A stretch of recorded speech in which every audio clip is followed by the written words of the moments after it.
দ্বিঘাতকরণের অঙ্ক। দ্বিঘাতকরণের প্রাথমিক স্তরের আজকে আমাদের 3 নম্বর ভিডিও। এর আগের দুটো ভিডিওতে আমরা 1 নম্বরের দ্বিঘাতকরণের কিছু নিয়ম এবং 2 নম্বর ভিডিওতে করণের যোগ বিয়োগ এবং গুণ সম্পর্কে ধারণা লাভ করেছি। আজকে দ্বিঘাতকরণের ভাগ, করণের নিরসন, অনুবদ্ধ করণী নিয়ে আমরা আলোচনা করব। দেখো, আমরা ভাগ বলছি, দেখো ভাগ নির্ণয় করি এবং হরকে করণে মুক্ত করি। তাহলে হরকে করণে মুক্ত আমরা কি করব? তাহলে লব কোনটা হর কোনটা সে সম্পর্কে কিন্তু আমরা আগে ধারণা লাভ করেছি। দেখো, আমরা 4/2 করব। তাহলে আমরা কিভাবে করতে পারি? এটা উপরে 4 নিচে 2 করতে পারি আমরা 4/2। তাহলে আমি যখন এর আগে আমি করছিলাম অঙ্কটা, দেখো 2 নম্বর ভিডিওতে আমি বলছিলাম বীজগণিতের সাহায্যে আমরা অঙ্কগুলো করলে খুব সহজে বুঝতে পারবো। বীজগণিতের সংখ্যা মেলায় এবি হয় ভগ্নাংশ, তাই না? এবি হলো যদি ভগ্নাংশ হয় তাহলে এ হলো কি লব হবে, আর হর হবে কত? বি হলো হর হবে। একইভাবে তুমি লক্ষ্য করো, √13 ভাগ √5 আছে। এখানে আমরা √13/√5 লিখতে পারি। তাহলে কি বলেছে? দেখো, ভাগফল নিন হরকে করণে মুক্ত। তাহলে হর তার মানে কোনটা আসছে? এখানে লব √13 এবং হর √5। এটা হচ্ছে তাহলে ভগ্নাংশ হিসেবে এবি যদি একটা ভগ্নাংশ হয় তাহলে উপরেরটা কি লব, নিচেরটা হর। একইভাবে √13/√5 যদি হয়, এখানে লব হবে হচ্ছে √13 এবং হর আসবে হচ্ছে √5। তাহলে এক্ষেত্রে আমরা দেখো এখানে ভাগ তো করলাম, এটা তো ভাগের নিয়মে, কিন্তু আমরা করণীকে আমরা মুক্ত করব কিভাবে? মনে রাখবে, করণীর মুক্ত করার সময় নিচে যেটা আছে দেখো √5, এর নিচে যে হর আছে সেই হর দিয়ে লব এবং হর উভয়কে গুণ করব। মনে রাখবে কিভাবে করব? নিচের কি আছে? হর, হর দিয়ে লবকেও গুণ করব এবং হর দিয়ে হরকেও গুণ করব। তাহলে লবে কি আছে আগে রেখে দাও, লবে আছে 13, নিচে যেটা আছে কত? হরে √5 লিখে দিলাম, গুণ কি বললাম? করণীয় মুক্ত করার সময় হর দিয়ে লবকেও গুণ, তাহলে হরে কত আছে? √5, তাহলে লবকে লিখবো কি √5। হরে আছে কত? √5, তাহলে একেও √5 দিয়ে গুণ হবে। দেখো, হর দিয়ে লবকে গুণ করলাম, হরকে গুণ করলাম। এবার দেখো গুণের নিয়মে চলে এসছে। দেখো এটাও রুটের মধ্যে। কি বলেছিলাম? গুণের ক্ষেত্রে রুটে গুণ হয় এবং রুটের বাইরের সংখ্যার সাথে বাইরের সংখ্যার গুণ হয়। তাহলে রুটকে দেখো, উপরে √13 আছে, এখানে √5 আছে। তাহলে রুটে যদি গুণ করে রুট কত হবে? 65। আর নিচে কি হবে? দেখো, √5 গণিত √5, দুটো √5 হলে কটা √5 হয়? একটা 5। কীভাবে? দেখো, ভাবো যে রুটের মধ্যে 5 গণিত 5 আছে, এটা যদি বাইরে বেরোয় তাহলে কটা 5 বেরোবে? একটা 5। তাহলে আমরা √5 গণিত √5 সমান আমরা লিখতে পারি কি 5। অতএব তার মানে উত্তরটা কী হবে? √13/√5কে কী করেছি আমরা? করণে মুক্ত করলে। করণে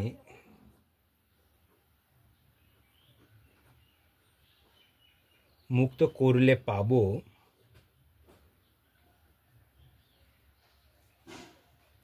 পেলাম বা পাই √65 কত? 5। এটা হবে তার উত্তর। তাহলে করণ মুক্ত কীভাবে করতে হয়? হরে যেটা থাকবে হর দিয়ে লবকেও গুণ করতে হবে এবং হর দিয়ে হরকেও গুণ করতে হবে। একই হরে দেখো √5 ছিল, √5 দিয়ে লবকে গুণ করেছি, √5 দিয়ে কাকে গুণ করেছি? হরকেও গুণ করেছি। তাহলে কি হয়ে গেল? আমার এটা করণে মুক্ত হয়ে গেল। এবার করণীতে বলছি, এখন করণের নিরসনটা কাকে বলে? করণ নিরসন কোনো করণীর সঙ্গে অথবা একাধিক করণী যোগ ও বিয়োগ দ্বারা গঠিত অমূলদ সংখ্যার সাথে কোনো উৎপাদক গুণ করে গুণফলটি করণমুক্ত করা।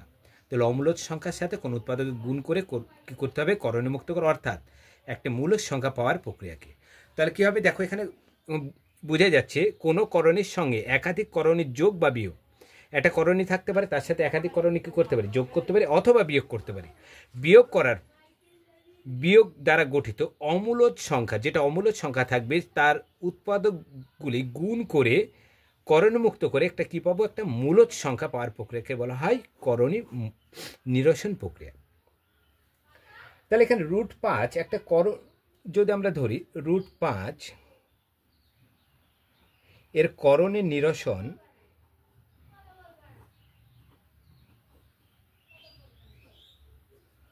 উৎপাদক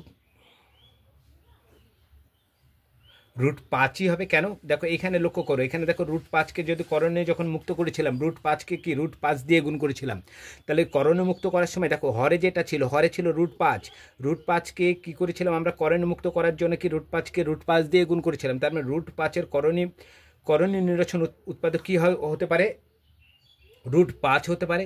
এছাড়াও হতে পারে কে √5, অর্থাৎ কে হলো একটি অশূন্য মূলদ সংখ্যা, একটি অশূন্য মূলদ সংখ্যা। তাহলে করণী নিরসনের ক্ষেত্রে আমাদের যদি ভাগের ধারণাটা থাকে, তাহলে কিন্তু আমরা খুব সহজে হচ্ছে করণী নিরসনের উৎপাদকটা হচ্ছে আমরা নির্ণয় করতে পারবো। কি যে করণী নিরসন কি বলছে, একাধিক সংখ্যা কি একাধিক করণী যুক্ত সংখ্যা, তার সাথে যোগ বা বিয়োগ করে অমূলদ সংখ্যার সাথে যে উৎপাদক থাকবে তা গুণ করে কি পাবো, একটা মূলদ সংখ্যা পাবো কি একটা মূলদ সংখ্যা পাওয়ার প্রক্রিয়াটাকে বলবো আমরা করণী নিরসন। এবং উৎপাদককে করণী অথবা অমূলদ সংখ্যার অমূল সংখ্যার করণী নিরসন বলা হয়। তাহলে অমূলদ সংখ্যার করণের নিরসন বলা হয়। তাহলে যে একটা অমূলদ সংখ্যা থাকবে সেটাকে করণের কি বলছে, অমূলদ সংখ্যাকে কি করতে হয়, আমাদের সবসময় করণের নিরসনটা করতে হয়। তাহলে পরীক্ষা এরকম আসতে পারে, যে কোনো একটা ছোট অঙ্ক আমাদের দিয়ে দিতে পারে, এটাকে বলতে পারে যে তার করণীয় নিরসন উৎপাদক কত। তাই এখানে এই অঙ্কটাই তুমি ভাবতে পারো, √5 এর করণীয় নিরসন উৎপাদক কত হবে, √5 এর করণ নিরসন √5ই হচ্ছে। তাছাড়া আমাদের হতে পারে কি কে কে ধরলাম কি কে একটা অশূন্য আমাদের মূলদ সংখ্যা। দেখো আবার এখানে আবার করণ নিরসন উৎপাদকটা আর একটু ক্লিয়ার হবে যদি আমরা দ্বিঘাতকরণের ক্ষেত্রে অনুবদ্ধ বা পূরক করণের সম্পর্কে ধারণা লাভ করি। অনুবদ্ধ করণী বা পূরক করণের যখন আমরা শিখে যাব, তখন কিন্তু আমরা করণী নিরসন উৎপাদক আমরা খুব সহজেই আমরা নির্ণয় করতে পারবো। দেখো অনুবদ্ধ বা পূরক করণী কাকে বলছে, মিশ্র দ্বিঘাতকরণের করণী নিরসক উৎপাদকের সঙ্গে ওই করণীর যোগ ও গুণ উভয় যদি মূলদ সংখ্যা হয়, যোগ অথবা গুণ, যোগ করলে হতে পারে অথবা গুণ করলে হতে পারে, কি সংখ্যা আসবে, মূলদ সংখ্যা আসবে, তাকে মিশ্র দ্বিঘাতকরণের অনুবদ্ধ বা পূরক করণী বলা হয়। এই সম্পর্কে এটা যদি আমরা সঠিকভাবে ধারণা লাভ করি, দেখো আমাদের যেটা করণীয় নিরসন উৎপাদক আছে সেই সম্পর্কে কিন্তু আমরা সহজেই খুব তাড়াতাড়ি ধারণা লাভ করবো। এটা যদিও অনুবদ্ধ করণীটা পরে শেখানো হয়, আগে করণীয় নিরসনটা আগে শেখানো হয়, তারপরে শেখানো হয় কি অনুবদ্ধ করণী বা পূরক করণী। কি বলছে, কোনো মিশ্র দ্বিঘাতকরণী, মিশ্র হবে দ্বিঘাতকরণী। আমি উদাহরণ দিয়ে দেখাচ্ছি তোমাদের। মিশ্র দ্বিঘাতকরণীকে করণের নিরসক উৎপাদকের সঙ্গে ওই করণীর যোগ ও গুণ উভয় যদি কি হতে পারে, যোগ হতে পারে অথবা গুণ করে, যোগ করে হতে পারে অথবা গুণ করে যদি মূলদ সংখ্যা হয়, তখন সেই মিশ্র দ্বিঘাতকরণীকে বলবো অনুবদ্ধ বা পূরক করণী। কি করে করতে হতে পারে, করণ উৎপাদকের সঙ্গে ওই করণের যোগ অথবা গুণ, হয় যোগ করে হতে পারে অথবা গুণ করে হতে পারে। দেখো এখানে একটা তাহলে a প্লাস √b আকারের করণীকে আমার যদি অনুবদ্ধ করণীয় হবে, দেখো এখানে আছে প্লাস হয়ে গেছে মাইনাস। একইভাবে a তারপর কি আছে, দেখো এখানে মাইনাস, এখানে আছে দেখো a মাইনাস √b এর করণী এর অনুবদ্ধ করণীয় হয়েছে কি a প্লাস √b। এখানে মাইনাস ছিল, এখানে প্লাস, এখানে প্লাস এসছে, কি এসছে মাইনাস এসছে। তাহলে আমরা এখানটায় যদি দেখো লক্ষ্য করি, এখানটায় √5 - 1 এর করণী যদি আমরা এর অনুবদ্ধ করণীয় নির্ণয় করি, তাহলে √5 - 1 এর অনুবন্ধী করণী হবে তাহলে √5 মাইনাস কত আছে দেখো 1, তাহলে √5 মাইনাস 1 অনুবদ্ধীকরণ হবে মাইনাস √5 মাইনাস 1। √3 অনুবদ্ধকরণী কত আসতে পারে এখানটাই মাইনাস √3, দেখো এই ফর্মুলাতে আসছে আমার। আবার হচ্ছে এখানে আছে দেখো √3 মাইনাস 2 এর অনুবদ্ধকরণী হবে কি মাইনাস √3 মাইনাস 2। তাহলে এটা আমরা আর একটু উদাহরণ দিয়ে আমরা ভালোভাবে জানার চেষ্টা করব। কি বলছে দেখো, দ্বিঘাত করণীর উৎপাদকের সঙ্গে করণের যোগ অথবা গুণ করে মূলদ সংখ্যা যদি পাওয়া যায়। একটা উদাহরণ দিয়ে আমরা এটাকে আমরা ভালোভাবে বুঝে নেওয়ার চেষ্টা করব। দেখো আমি একটা উদাহরণ লিখছি, 7 প্লাস √2, এটা অবশ্যই দেখো মিশ্র দ্বিঘাত, এটা মিশ্র দ্বিঘাত।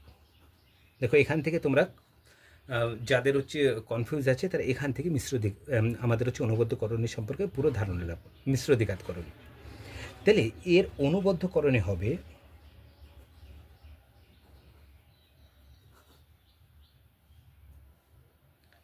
7 মাইনাস √2। দেখো এখানে কাছে কি প্লাস আছে, এখানে চলে আসলো কি মাইনাস চলে আসলো। এবার যেটা করে মনে রাখবে, দেখো 7 প্লাস √2 এর অনুবন্ধীকরণী হচ্ছে 7 মাইনাস √2, কিন্তু 7 প্লাস √2 আছে এখানে মাইনাস 7 প্লাস √2, এটা কিন্তু অনুবন্ধীকরণী নয়, অনুবন্ধীকরণী নয়। কিন্তু কেন নয় দেখো এখানে কি বলেছিল, দেখো দ্বিঘাত করণীর উৎপাদকের সঙ্গে ওই করণীর যোগ ও গুণ। তাহলে দেখো করে দেখাচ্ছি, করলে কি বেরোবে, মূলদ সংখ্যা বেরোবে। তাহলে আমাদের হচ্ছে ধারণাটা সঠিক হয়ে যাবে। দেখো প্রথমে 7 প্লাস √2 কি বলছে, দেখো দ্বিঘাত করণীর নিরসক উৎপাদকের সঙ্গে ওই করণীর যোগ, আগে যোগ করে দেখি তো, তাহলে যোগ 7 মাইনাস √2। দেখো এটা কাটছে, 7 আর 7 যোগফল 14, এটা দেখো মূলদ সংখ্যা আসছে। 14টা অবশ্যই মূলদ সংখ্যা, কি আসতে হবে মূলদ সংখ্যা। তাহলে 7 প্লাস √2 এর অনুবদ্ধকরণী 7 মাইনাস √2 কারেক্ট আসছে। দেখো কি এসছে, এটা মৌলিক সংখ্যা, এটা হচ্ছে মূলদ সংখ্যা আসছে। আবার 7 প্লাস √2 তার অনুবদ্ধকরণে কি 7 মাইনাস √2, আমরা গুণ করে দেখি। দেখো গুণ করলাম আমরা 7 প্লাস √2 ইন্টু 7 মাইনাস √2, কি এখানে বলে দিয়েছিলাম দেখো 7 প্লাস √2 এর মিশ্র দ্বিঘাতকরণ, এটা একটা, তার অনুবদ্ধকরণ হচ্ছে 7 মাইনাস √2। তাহলে 7 প্লাস √2 এর অনুবদ্ধকরণী যে 7 মাইনাস √2, সেটা আমরা যদি ব্যাখ্যা করে তোমাদের বোঝাতে চাই যে 7 প্লাস √2 এর অনুবন্ধীকরণী 7 মাইনাস √2 আমরা লিখেছি, এটা কি কারেক্ট হবে কি হবে না। দেখো এটাই আমি প্রমাণ করছি। কি বলেছিল, যোগ অথবা গুণ করলে মূলদ সংখ্যা আসবে। দেখো যোগ করলাম 7 প্লাস √2 এর অনুবদ্ধকরণে 7 মাইনাস √2, দেখো যোগ করেছি, যোগ করলে দেখি মূলদ সংখ্যা এসছে। তার মানে এটা কি একটা ঠিক হলে দ্বিতীয় শর্তটা মিলছে নাকি দেখি। তাহলে এখানে লক্ষ্য করো, এটা a plus B into a minus B আছে। তাহলে a আমরা লিখতে পারি তাহলে a square minus B square, 7 7 কত হয় 49, √2 কত হয় 2, তাহলে কত আসছে দেখো 49 থেকে 2 বাদ দিলে 47, দেখো 47টা আসছে মূলদ সংখ্যা এসছে। কিন্তু আমরা 7 প্লাস √2 এর অনুবদ্ধীকরণী যদি এইটা করি মাইনাস 7 প্লাস √2, তাহলে সেক্ষেত্রে আমাদের হচ্ছে, আমরা দেখি তো এটা অনুবদ্ধকরণী হয় কিনা। দেখো 7 প্লাস √2 এর সাথে যোগ করে দাও, যোগ করবো কি মাইনাস 7 প্লাস √2, যোগ যে কোনো একটা হচ্ছে প্রমাণ করলে হবে, যোগেরটা প্রমাণ করে দেখি। তাহলে কী হবে, এখানে 7 প্লাস √2 প্লাস মাইনাসে মাইনাস 7 প্লাস √2, দেখো এখানে 2√2 পড়ে আছে। দেখো এটা কিন্তু অনুবদ্ধীকরণে এটার মূলদ সংখ্যা আসছে না, এটা কি চলে আসছে, এটা অমূলদ সংখ্যা চলে আসছে। তাহলে 7 প্লাস √2 এর অনুবন্ধীকরণী সবসময় কত হবে? 7 মাইনাস √2। 7 মাইনাস √2 দেখো কেন হবে সেটাও আমরা ব্যাখ্যা করে দেখলাম যে যদি 7 প্লাস √2 এর অনুবদ্ধকরণী 7 মাইনাস √2 হয়, তাহলে সেক্ষেত্রে আমরা কি যদি যোগ করি সেক্ষেত্রে মূলদ সংখ্যা আসছে, গুণ করলে মূলদ সংখ্যা আছে। কারণ বলেছি যোগ অথবা গুণ উভয় করলে মূলদ সংখ্যা আসবে, যোগ এবং গুণ করলে অবশ্যই মূলদ সংখ্যা আসছে। তাহলে অনুবদ্ধকরণের কিন্তু আরেকটা সহজ নিয়মে মনে রাখবে, প্লাস থাকলে মাইনাস করে দেবে ভিতরে। এবার আসছে সহজ ট্রিকটাই, যেটা হচ্ছে আমাদের করার দরকার হবে না, মুখে মুখে করে নেব। কিভাবে? ভিতরে প্লাস থাকলে বাইরে মাইনাস করে দেবো, আবার মাইনাস থাকলে হয়ে যাবে কি প্লাস। তাহলে প্লাস থাকলে তার অনুবদ্ধকরণে মাইনাস হবে, আবার মাইনাস থাকলে তার অনুবদ্ধকরণে কী হবে? প্লাসেজ হয়ে যাবে। তাহলে কিন্তু কোনো সংখ্যার অনুবদ্ধকরণে আমরা খুব সহজেই নির্ণয় করতে পারব। তাহলে দ্বিঘাতকরণের আমরা হচ্ছে থার্ড ভিডিও শেষ করলাম। এরপরে আমরা দ্বিঘাতকরণের অঙ্ক নিয়ে আলোচনা করবো। দেখো আমরা গুণ, যোগ, বিয়োগ, ভাগ সমস্ত কিছু নিয়ে আলোচনা করেছি এবং যে সমস্ত সংজ্ঞাগুলো তোমাদের দরকার আছে প্রাথমিকভাবে সেগুলো নিয়ে আলোচনা করেছি। আর যা কিছু বাকি আছে, যে যখন আমরা দ্বিঘাত সমীকরণ অঙ্ক করব তখন অঙ্ক করার সময় সেগুলো আমরা আস্তে আস্তে বাদ যেগুলো আছে সেগুলো তোমাদের আস্তে আস্তে সেই সমস্ত অঙ্কের সাথে একসাথে আমরা আলোচনা করার চেষ্টা করব। তাহলে আমাদের দ্বিঘাতকরণের হচ্ছে প্রশ্নমালাটা প্রায় কমপ্লিট হয়ে যাবে। আর তোমরা আমার চ্যানেল থেকে দ্বিঘাতকরণের সমস্ত অঙ্কগুলো আমার চ্যানেল থেকে তোমরা পেয়ে যাবে। আমি প্রতিদিন যেটা উল্লেখ করি, আমার একটা নতুন চ্যানেল আছে, আমাদের ম্যাথ সাইন।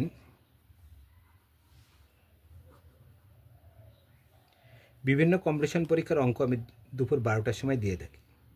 তাছাড়া আমার নবকুমার স্যার হিসেবে যে চ্যানেলটা আছে সেখানে আমি সন্ধ্যে 6টার সময় একটা কি দিয়ে থাকি? শর্ট দিয়ে থাকি। মোট আমি 2টো করে শর্ট দিয়ে থাকি, একটা ম্যাথ সাইন একটা, এবং নবকুমার স্যার হিসেবে যে চ্যানেলটা আছে সেই চ্যানেলে আমি 2টো শর্ট দিয়ে থাকি বিভিন্ন কম্পিটিশন পরীক্ষার অঙ্ক।